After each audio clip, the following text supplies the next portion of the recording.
Greg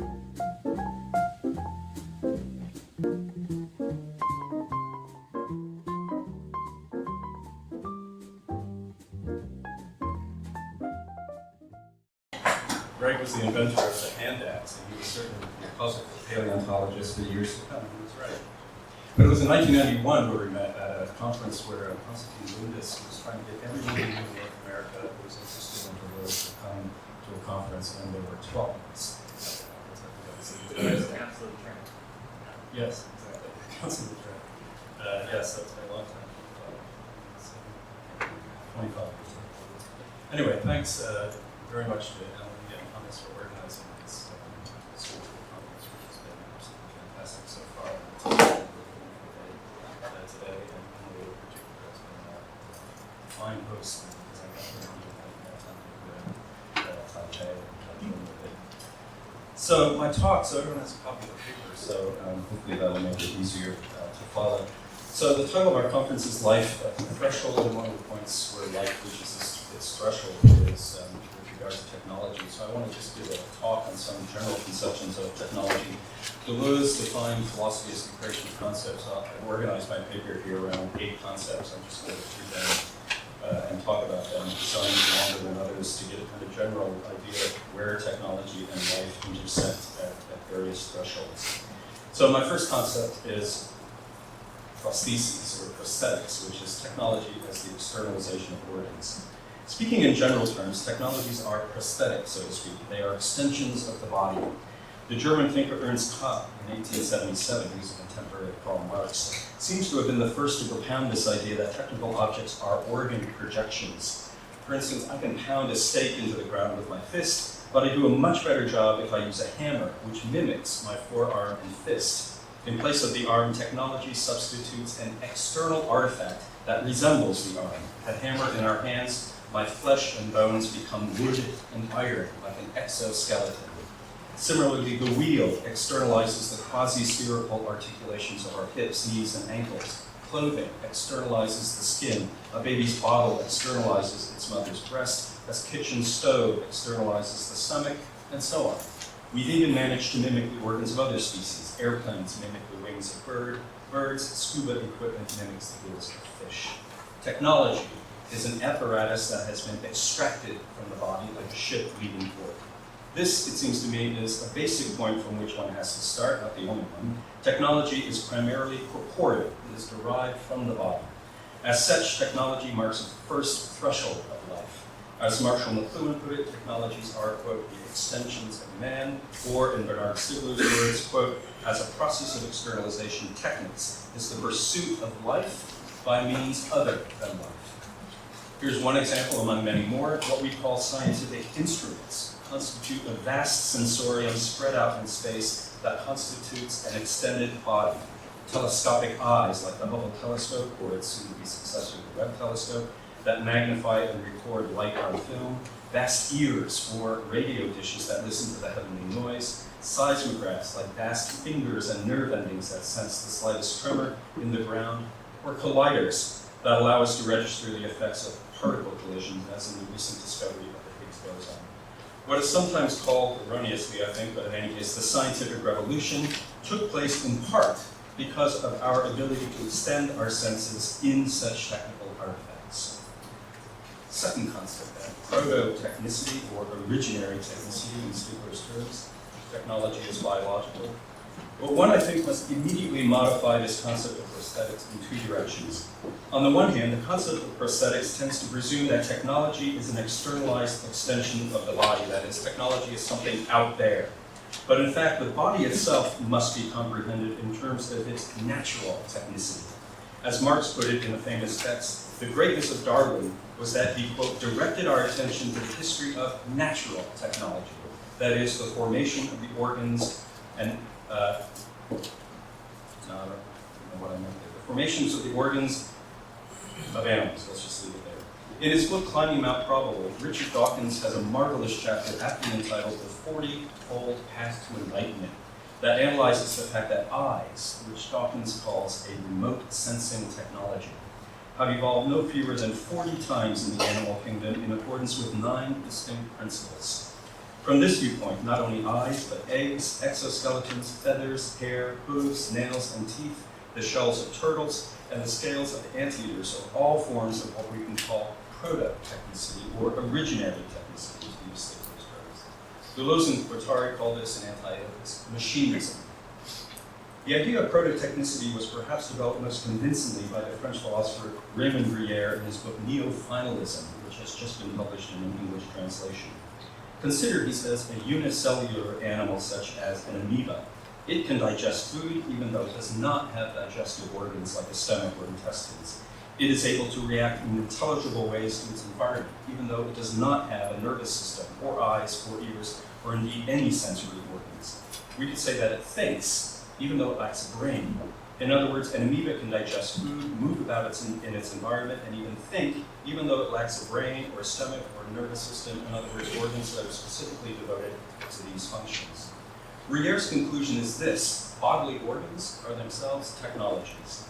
I don't actually need a hammer to pound the stake into the ground, but I do a much better job with one. Similarly, organisms don't need a stomach to digest, or a brain to think, or a nervous system to interact with the environment, but they can perhaps digest and interact better if they have specialized organs fulfilling these functions. In other words, if technologies are externalized projections of our organs, we would equally have to say that our bodily organs, stomachs, lungs, kidneys, brains, are themselves technologies that have been created by the organism itself in the course of evolution. They are artifacts that have been created by the body itself, or by the embryo, we would have to say, which is what actually does the creating.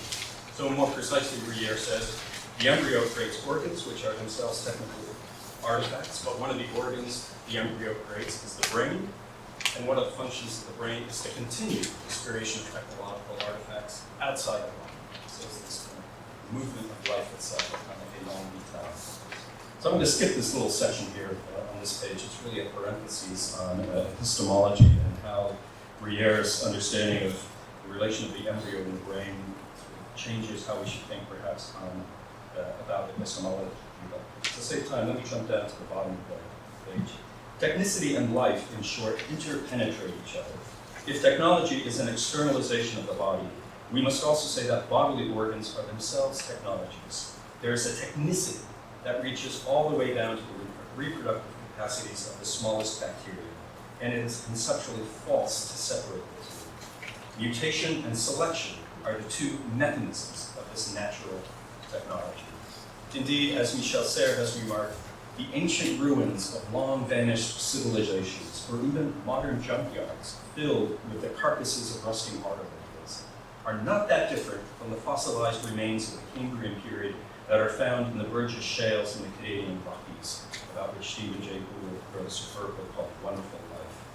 They are all, Serres suggests, cemeteries of externalized techniques, externalized artifacts, fossil remains, ancient ruins, modern junkyards, all externalizations of technicity. Third concept then, exo-Darwinism, new temporality. But the concept of prosthetics can also be modified in a second direction. A Bic cigarette lighter, for instance, can hardly be seen as an organ projection. Rather, what characterizes technical artifacts is the fact that these externalized organs are detachable, removable. They become separated from the body, and as such, they have the advantage of mobility. A lion's fur, for instance, forces it to rather quickly halt a chase when it becomes overheated. But when fur is externalized in a coat, it can be put on and off at will, according to quickly changing conditions of hot and cold. An important consequence follows from this detachability. Having been detached from the body, technical objects enter into their own evolutionary history. Greg was talking about this yesterday, a trajectory that Michel Serres has termed an exo-Darwinism, kind of outside Darwinism. Evolution, in a sense, bifurcates. Biological evolution produces organisms with their own proto-technicity. But these organisms then produce technical artifacts that interconnect with each other in complex networks to produce a new body with its own moving tissue, a body Kevin Kelly has aptly termed the technium. The evolution of this new externalized body not only moves at a faster pace than normal evolution, but it is moving at an increasingly accelerated pace. Indeed, it is this other evolutionary time people are referring to when they talk about the fast pace of modern life. One would be tempted to say that each of us now lives in two bodies and participates in two evolutionary temporalities. Our organic body, which is sculpted by an extremely slow-moving evolutionary process, and the second technological body that we have created around ourselves, which we're all sitting in, this room, these chairs, this microphone, and so on, which is formed more rapidly by exo-Darwinism, in a movement Sayers also has termed hominization. And of course, the second body begins to react upon the first, producing all the complexities of what we call the new biotechnologies, the theme of the cyborg, and so on. So a fourth concept now. This raises a question. Other species create and use technology. Spiders weave webs, beavers build dams, birds make nests, but without entering seemingly into this exo-Darwinian time. Their techniques seem largely tied to their genetic makeup. What is it then that has allowed the artifacts produced by the human species to become detached from its organic body such that its extended body, its technology, now spreads over the entire planet? Deleuze's answer is deterritorialization. In evolutionary theory, the bodies of living beings are transformed through two processes, mutation and selection, which allow an organism to specialize in such a way that it can better exploit the resources of its particular ecological niche. But the human species, somewhat paradoxically, has been partly disengaged from this schema, whereas other species tend to be, quote, genetic automatons, largely following their genetic programming. Humans have been, as it were, deprogrammed or despecialized, despeciated. The question is, how did this happen? If we follow the thesis of Leroy-Brougham, the great French paleontologist, the answer to this question must be found in the body and in the upright position the body assumed in the first evolutionary process. As we humans assumed the upright position, our front paws gradually lost the faculty of locomotion, but in the process, evolution invented the hand, which can do many more interesting things than simply walking on all fours. At the same time, the mouth largely lost its capacity for prehension, which was taken over by the hand, and in the process it gained the capacity for speech. In other words, the hand and the mouth went through literally a process of deterritorialization. The word terre in French means earth, so it's being removed from the earth. In the upright position, they are literally removed from the earth or the ground, the terre, hence Deleuze's term, deterritorialization. This is another earlier threshold of life. Put differently, far from being animals that are well adapted to their environment, humans are champions of inadaptation. Because we are not adapted to any particular environment, we can adapt to almost any environment. And the fact is that evolution takes place only through inadaptation, since species that are already perfectly adapted to their environment, such as jellyfish, have hardly changed since the Cambrian period, and in fact have no reason to change. They're already perfectly adapted to their environment. Put differently, we might say that through deterritorialization, the human body has become a generality, not unlike the algebraic variable x, which can take on any and all values because it has no value in and of itself. Or, to use a different image, it is like a stem cell, capable of giving rise to any cell type or even a complete embryo. Embryologists have coined a term to describe this state of a stem cell, toticitance, which can be contrasted with the term omnipotence, often used to describe God. Stem cells are not omnipotent, of course, they are not all-powerful, but they are totipotent. They have the power of taking on an almost indefinite number of forms and functions. Thus, whereas other species fill their niche to perfection, humans have been able to leave their local niche and to open themselves onto a global space. We have been able to do this because of the de-specialization or de-differentiation of our own organs, which has allowed us to create extended organs in an externalized body, the technique. Fifth concept, and electricity. This brings us to a fifth concept. It is one thing to say that the human body has been deterritorialized and de-specialized, and that this is a condition of our technicity. But what about the brain? You may not also have to say that the fabrication of technological artifacts is a sign of superior human intelligence. At bottom, is it not true that we humans are able to build airplanes and computers because, to put it bluntly, we are the smartest creatures on the planet? Whatever the deterritorialized status of our bodies, is it not the brain that really counts? The answer to all these questions, I would suggest, is no, no, and no.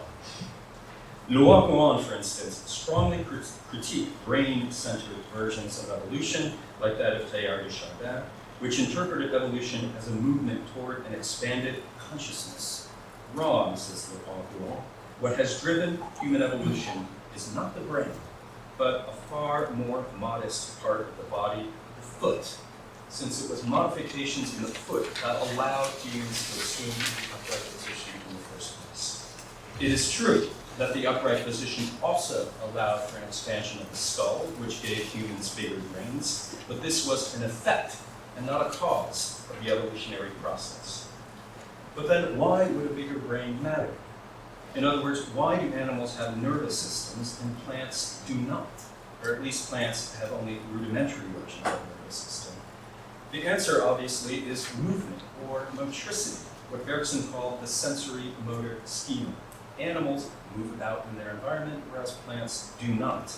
The nervous system is thus the interface between the organism and its milieu or environment, which allows it to move about in its milieu. So a bigger brain allows, in part, for greater and more accurate motricity. And parenthetically, in his book, Musicophilia, the great Oliver Sacks, who died recently, notes that you can actually tell someone is a pianist from their MRI brain scans because the motor sequences required to play the piano are complex, and the pathways can be actually seen in their MRI brain scans. In the brain scans of philosophers, apparently nothing is to be seen. Motricity is important for thinking about technicity for several reasons. Actually, this does have philosophers. Although there's a kind of movement of thought that's very different than the movement of motricity. But motricity is important for thinking about technicity for several reasons. First, in the movement toward the upright position, the brain became bigger at exactly the same time that the hand and the face became deterritorialized. And an inordinate amount of brain activity is oriented toward coordinating the muscles in the hand and the face, which lie at the origin of both technicity, which essentially is produced by the movement of the hand, and speech, which is produced by the motricity of the mouth. This is why Deleuze and others can also speak about the movement of thought, since thinking and motricity takes place through language and, as we shall see in a moment, technicity. This is also why Lacan himself, in his early two-volume masterpiece called Evolution and Techniques, analyzed technical artifacts not as externalized organs, as Ernst Kaplan, but rather as an externalization of our sensory motor movements, such as apprehension, grasping, turning, sawing, and percussion, striking, pounding, which are derived from what Deleuze calls the body without organs. The body without organs is simply another name for the embryo, or the egg, which produces its own organs.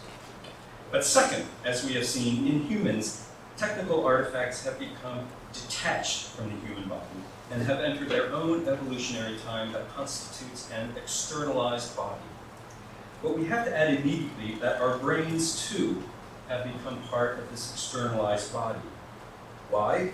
Because there also exists what the great anthropologist Jack Goody has called technologies of the intellect. That is to say, technologies that have externalized our brain, that have externalized the functions of our intellect. The most important example of a technology of the intellect, of course, is writing. Though we are so used to write that most of us hardly consider it to be what it is, namely a highly complex technology that requires a surface to write on, whether stone, vellum, parchment, or paper, and an instrument to do the writing, whether it's a chisel, or a pencil, or a pen. In other words, writing, like speech, is a complicated motor skill, though they are very different from each other, if only because speech concerns the mouth and writing concerns the hand. Hence, a sixth concept, inscription or graphism. The idea that writing constitutes a technology of the intellect brings me to my sixth concept, graphism, or what amounts to the same thing, inscription, to use the vocabulary of anti-anarchists. Inscription is a broader category than writing, since it also includes, for instance, drawing and art. But we can sense its technological importance by considering the difference between cultures that have writing and those that do not. This is an old distinction between orality and literacy. Before the existence of phonetic writing in so-called oral cultures, poems like the Iliad and the Odyssey had to be memorized, and any knowledge that existed had to be retained in the mind. Hence the respect shown to elders, who were literally living libraries, living repositories of knowledge, knowledge that could simply disappear when that person died. Writing, from this viewpoint, is an externalization of memory. Once knowledge is written down and externalized, it can be stored in books and libraries, or even in computer chips, and available for consultation anytime. This is why the burning of the library in Alexandria was one of the great catastrophes of the ancient world, because it destroyed the memory, the externalized memory of the human species. Philosophy itself was made possible by writing, as evidenced by the confrontation between Plato, who championed writing, and Socrates, who refused writing and praised living speech, and in this sense still belonged to the old Homeric culture. Writing also produced entirely new forms of religion, what we call the religions of the book, Judaism, Christianity, and Islam, since they are all oriented around the interpretation of texts, and thus utterly focused on the technology of writing. They are, as it were, technological religions. Oral religions, by contrast, tended to be organized around the voice, not yet externalized either. In our own time, consider your computer, or even better, your smartphone, from the viewpoint of three faculties of the mind that classical philosophers often identify: memory, imagination, and reason. The memory in your computer is 1,000,000 times, even more than that now, let's say 1,000,000,000 or 1,000,000,000,000 times more powerful than your own memory, and can be accessed anytime. That's right, we Googled something. Its imagination is equally enormous, nourished by millions of icons and images. Compare this to the fact that the only images a typical medieval peasant in Europe would ever see in their entire lives were probably the stained glass windows and statues at their cathedral or parish church. Other than that, no images whatsoever that they have any access to. Your computer even has a faculty of reason, since its programs can solve millions of problems that we could never have solved on our own. Indeed, for many mathematicians today, having a computer is much more important than having a formal axiomatic. It is as if our heads, our brains, our minds have been externalized in front of us now in an objectified cognitive box, your computer, which we can now tuck away and carry around with us in our backpacks, just as our forearm and fist are objectified in a hand. So my seventh concept, and this is what I'm going to spend most time on, because it's the relation now between where I'm getting here, the relation between technology and not simply externalized organs, but thinking. So this is the concept of maker's knowledge. The idea that our intellects have been externalized as much as our bodies takes me to the heart of my topic, which is the relationship between technology and thought. And it brings me to my seventh concept, which I am calling maker's knowledge. What does this mean? The Greeks often made a distinction between two terms, episteme and techne. Episteme is the Greek term that is usually translated as knowledge, from which we get our philosophical term epistemology, which is the theory of knowledge. It was often opposed to techne, or even poesis, which means something like know-how, craftsmanship, artisanship, and is obviously the Greek word from which our term technology is derived. Now, it is fairly well known that the Greeks, and particularly Plato, elevated episteme over techne. Epistemology won out over technology. In some famous passages in the Republic and elsewhere, Plato claimed that the user of a flute, for instance, knows the flute better than the maker of the flute. And the person who knows the idea of the flute has a better knowledge than either the user or the maker. The highest knowledge is given to us in the intelligible form of ideas. In contemporary analytic philosophy, there is a similar appeal to what is called propositional knowledge, the idea that knowledge is expressed in language primarily and in propositions. Similarly, Kant held that we comprehend the world only through our categories of thought. Even Foucault, emphasized what he called discursive formations, as if thought was shaped primarily by discourse. Lacan similarly stressed the role of what he called the symbolic. In all these cases, and in differing ways, there is a denigration of knowledge that comes through making, in other words, technology, a denigration of knowing how in favor of knowing that. That's a distinction Gilbert Ryle made in his famous book, The Concept of knowing how versus knowing that. Now, it is this denigration of technology as a form of knowledge that I would like to examine. To do so, I would like to appeal to a thesis that, to my knowledge, was first put forward by Vico, namely, that we only truly understand what we can make, what we can do. This is a restoration of the privileges of what has come to be known as makers of knowledge. We can say we understand flight, for instance, because we can actually make planes that fly. Vico put forward this thesis in his 1725 book, The New Science. The new science Vico had in mind was what we would today call sociology. We understand society, Vico argued, because we have made it ourselves. Whereas, he said, we cannot truly understand nature because nature was made by God. Vico was appealing to a traditional attribute of God. God himself knows nature because he himself made it. He is the creator of the world. Admittedly, I think Vico's claim can sound strange to our ears because most of us probably feel like we understand nature better than society, precisely because of the advances in the natural sciences, whereas the workings of society and the economy can still seem to be something of a mystery. If you understood all that, you would know where to invest your money and you would be rich. Yet the fact is that despite Vico's claim, we tend to interpret nature, we tend to think nature, we know nature through our technologies. And indeed, it was this reflection that, for me, initiated these ideas on the relation of technology and thought. Consider, for instance, the following. It is often said that in the modern world there have been 3 ages of machines: mechanical machines, like levers and pulleys and watches; energetic machines, like steam engines and electrical motors, which powered what Toynbee was the first to call the Industrial Revolution; and finally, information machines, like computers, which define the information age that we are now in the midst of. Now, each of these machines has been used as a model to interpret nature as a whole or objects within nature. In the 17th century, the idea of mechanism arose in part from an analogy with the watch. The world is like a watch with internal mechanisms that explain its functioning. Animals, according to Descartes and Lemaitre, were themselves nothing but pieces of machinery. And just as the watch needs a watchmaker, the deists argued, so the world needs a creator.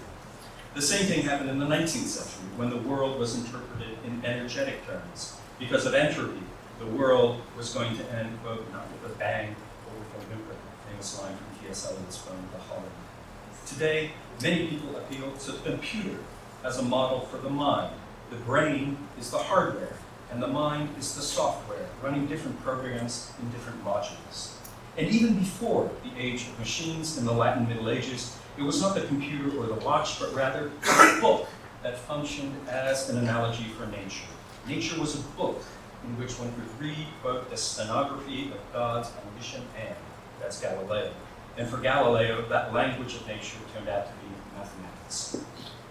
Now, for a long time, these analogies seemed to me to follow in a possibly inverted logic. We invent a technology, books, watches, computers, and then conveniently and somewhat egotistically, we project these technologies onto nature and say, look, nature itself is like one of our little machines. Nature is like a book. The universe is like a watch. The mind is like a computer. But the fact is, nature is not a watch. The mind is not a computer. The whole thought process seemed to be crazy and anthropomorphic. Analogy run amok, not unlike theology. Just as we create gods in the image of humans, so we create nature in the image of our technologies. And one could go a step further. Just as the Enlightenment exposed the notion of God as a human product, modeled on human attributes simply raised to infinity in God, perhaps I thought we need a second enlightenment that would expose our notion of nature, sometimes at least, as an equally human product modeled on human technologies. Or so I thought. for a while with a Richard Dawkins-like sense of righteousness. We shall understand what he very much. But the more I thought about this issue, the less tenable this initial response became, partly because of two rather impressive counterexamples, namely Darwin and Einstein. The first chapter of Darwin's 1859 Origin of Species is entitled, quote, Variation Under Domestication, where Darwin analyzed the ways in which agriculturalists and stock breeders had long been breeding animals and grafting plants in order to select and encourage certain traits. Darwin therefore presented his own theory as a projection of this artificial selection of traits undertaken by breeders into nature itself, and he called it therefore a natural selection. Like many others, Darwin used the human technology to interpret nature. Something similar happens in Einstein's 1905 paper on special relativity, which begins with a reflection on the relation between two pieces of technology, a moving train and a ticking clock. This is from the opening paragraph of Einstein's paper. That train arrives here at 7 o'clock. If I say that train arrives here at 7 o'clock, I mean something like this. The pointing of the small hand of my watch to 7 and the arrival of the train are simultaneous events. Unquote. In short, the theory of relativity would have been impossible to even think in a world without clocks. Thus, the two most important recent developments in the sciences, evolution and relativity, were at the very least dependent for their very formulation on previously developed technologies. So, I have to change course in my own thinking. We usually tend to think of a piece of technology as the application of a theory, as when an architect designs a house and the contractors build it. This is what Aristotle called a hylomorphic schema, the imposition of form upon matter, which Simon won't criticize. But in the broadest sense, it is the reverse that is true. Historically, it is technology that long preceded theory. And we can see why we would comprehend nature through our technologies. It is not because we are like God, who is supposed to have created the universe. Rather, it is because nature is an organization of matter, and tools and machines are the ways in which we have learned to organize matter. Since we have a maker's knowledge of our own machines, we use that knowledge to comprehend the organizations of matter that we find in nature. In other words, it is our own maker's knowledge that has given us knowledge of nature itself. Technologies, in short, are forms of knowledge because we make it, we know it. Now, it seems to me that Deleuze is appealing to a similar tradition when he defines philosophy as the creation of concepts. We know concepts because we have made them ourselves. Vico had said the same about mathematics. We know mathematics because we have made it ourselves. I'm not sure this is a thesis that Deleuze or many mathematicians would entirely subscribe to, so that's another question. But we can see here the link to Louis-Guérin. Louis-Guérin argued that the hand and the mouth, having been deterritorialized or de-specialized, were then re-territorialized on new actions. The mouth was re-territorialized on speech, away from prehension, and the hand was re-territorialized on gestures and tool-making, and no longer on locomotion. Hence, the title of Louis-Guérin's masterpiece, Le geste et la parole, gesture, the hand, and speech, the mouth, all organized by the brain. In fact, one need only think of the fact that these are the two parts of the body that we generally do not cover with clothes, except at extremely cold temperatures, hence their importance. Deleuze early on adapted Louis-Guérin's distinction, which he formulated in several ways throughout his work. For instance, in 1,000 Plateaus, he and Guattari used Jomslow's distinction between form of expression, which refers to the mouth or speech, and form of content, which refers to the hand or technology. Or in different contexts, they speak of collective assemblages of enunciation, again in the mouth, and machinic assemblages of desire, or code and territory, and so on. In Deleuze and Guattari, these concepts, of course, have a far wider scope than simply language and technology. But it is striking how, in his book on Foucault, Deleuze put what he calls non-discursive knowledge, which would be partly technology, on an equal footing with discursive knowledge, which means that a prison is as much a form of knowledge as is penal law, and an asylum is as much a form of knowledge as is psychiatry. In other words, to summarize, we know not only through what we can say and express in propositions, we also know through what we can make, or what we can do, to use that Spinozistic phrase. And now number 8, this is my last concept. So to conclude, and this is fairly speculative, I would like to look at a final concept I've already mentioned, namely toticitance, as a way of describing the de-specialization of human organs such as the hands, which, like stem cells, are capable of taking on an almost indefinite number of functions. In Difference in Repetition, Deleuze spoke of white light, which virtually contains all colors, or white noise, which virtually contains all sounds. In a similar vein, we could speak of the human body, now I realize this phrase won't sound great, but as a white body, if we just get rid of the racist connotations there, which virtually contains within itself all the organs and functions it is capable of externalizing. Here again, this is the notion of the body without organs, the body before organs. But this brings me to a final speculative question. If technologies are externalizations of the body, is the human body also capable of externalizing its toticitance? In other words, is abstraction itself born from our own bodies? The initial answer, I suggest, would seem to be yes. Why did we once put fences around pastures and meadows except to create artificial, empty, white spaces in which we could raise our domesticated animals and plants?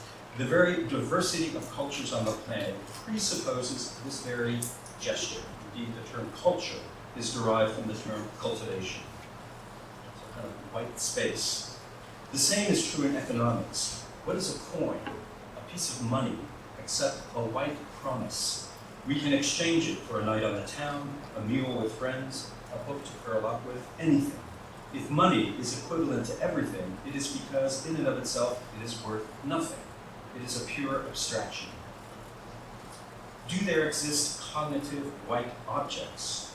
A famous fragment of Anaximander identified the origin of geometry as what he called the agron, an indefinite with no limits, in other words, purely formal and white space that rather quickly received the name of the earth, or geo, which geometry, measured and mastered.